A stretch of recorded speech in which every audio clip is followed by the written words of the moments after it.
I mean, I had nothing to go on. I can't say that I was a model citizen and never gotten in trouble before. I can't say that. Meet Michael Morgan, who says he shouldn't be serving a life sentence for a crime committed June 10th, 1993. It's harder when you're in here for a crime you didn't commit. The crime occurred when two men were robbing convicted drug dealer Felicia Fuller here in her St. Petersburg home. Fuller, whose father was a St. Petersburg police officer at the time, says the men also attempted to rape her, and one of them shot her several times, including in the butt. None of the injuries were life-threatening. You have a criminal past, and I guess I was always told the cards are stacked against you. Morgan was arrested 12 days after the robbery when Fuller saw him riding his bike in a neighborhood around her mother's house. This lady pulled up in a Mercedes and said, hey, that looks like the MF that robbed me and shot me right there. At that point, Morgan says he immediately hopped off his bike and ran into a nearby backyard to hide. He saw a neighbor and asked him to please call his mother and then do something most guilty people don't do, call the police.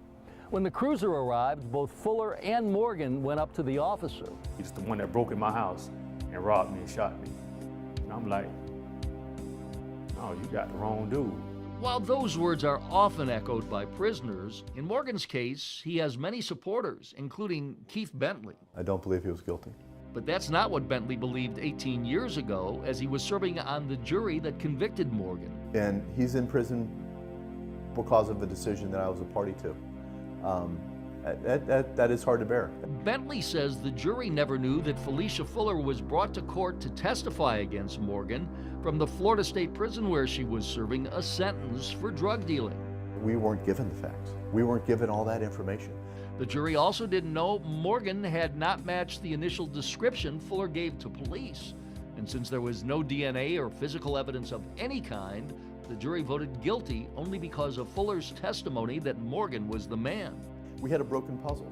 So broken that Morgan went to trial on these charges 2 times before the conviction. The first trial resulted in a hung jury. The second was overturned because the prosecutor didn't play by the rules.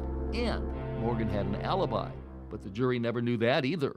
I was never called. It's hard to believe. It is hard to believe.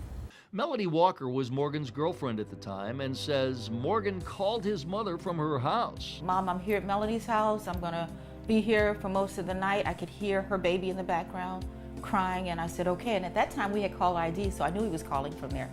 While Melody Walker wasn't called to testify, this woman, Marva Davis, who drove the getaway car that night, did take the stand and was asked if either of the men she drove away from the crime scene were in the courtroom.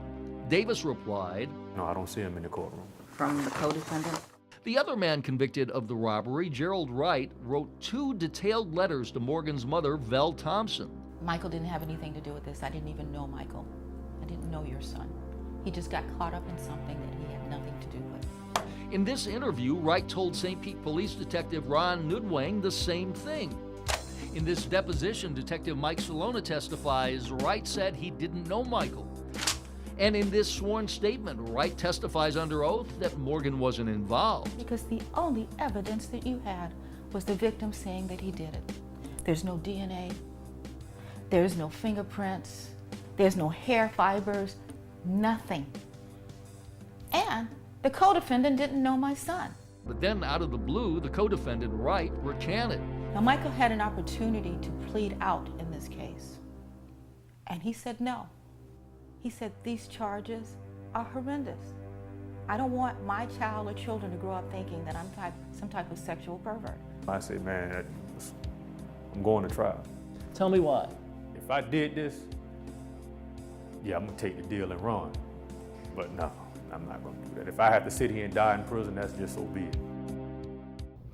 It's important to note that if Michael Morgan took the plea deal, he would not have been sentenced to any more time than he was facing for the robbery, and actually would have been out years ago. Meantime, Pinellas Commissioner Norm Roach, who has visited with Morgan twice, says he wants to take the case to the governor. But Pinellas State Attorney Bernie McCabe says Morgan was convicted by a jury of his peers, and his office has no interest in reopening the case. Mike Deason, 10 Investigates.